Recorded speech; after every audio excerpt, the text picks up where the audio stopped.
We tested these methods to get rid of offer shopping and candidate ghosting. It also helped us to find the right talent at the right cost, even with the competitive skills. I'll show you how these methods helped us add 50% of workforce even in less than 3 months for one of the companies I was working for.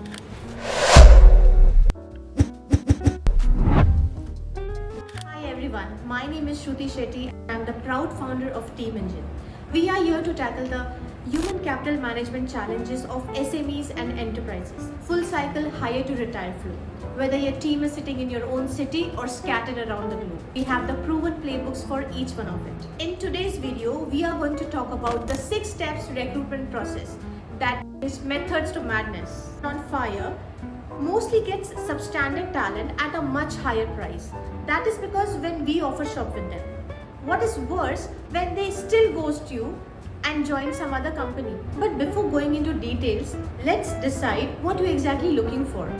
Everybody claims that they need highly talented people, but here we want to recommend you what you should be looking for. Aptly talented people. We call it aptly talented since you need to know what's right for you. Not all your projects would need a high performer or highly paid developers. Getting a midweight will also make a cut. You need to find the right mix of talent, experience, cultural fit, and most importantly, your budget, so you don't disturb the parity of your team. Okay, so first let's talk about some hacks which really worked for us, after which we created the 6 steps recruitment process. I strongly recommend not to skip the full process since these quick hacks will not work and get the results you are looking for. So our first hack is pre-evaluation with better screening questions. Before sending profiles directly to the hiring manager, our team used to evaluate those profiles by a technical person from our own HR team itself. You don't have a technical person in your HR team? No problem. Then we'll have to focus more on the screening questions.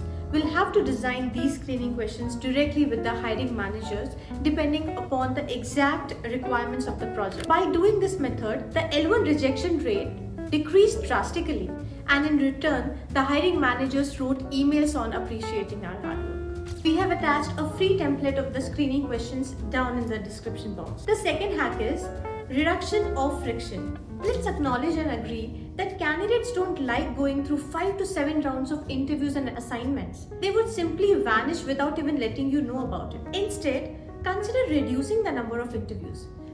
Have your HR team check the basics like communication and technical skills. You can also save time by having both L1 and L2 panel on the same call. They can ask their questions at one go and even disconnect if the candidate is not meeting their expectations. Moreover, instead of assignments, try to incorporate those questions into your interview discussion itself and see how the candidate would love this approach. Getting everyone on the same page.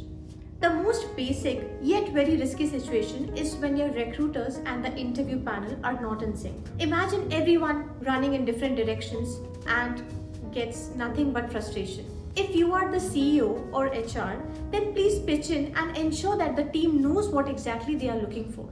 This is where a rubric plays a very important role. We will dive into the details of rubric. Here comes pre-onboarding. Very crucial, and it's like a game changer event. Remote working in several industries has given rise to a new phenomenon called ghosting.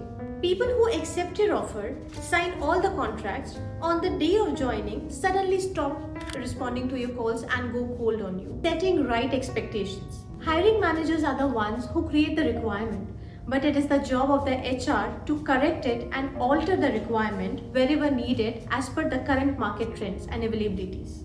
During my tenure in my previous company, there was an opening of a Java developer needed to close immediately. Hence, we started looking for candidates who had either 15 days of notice period or who was an immediate joiner.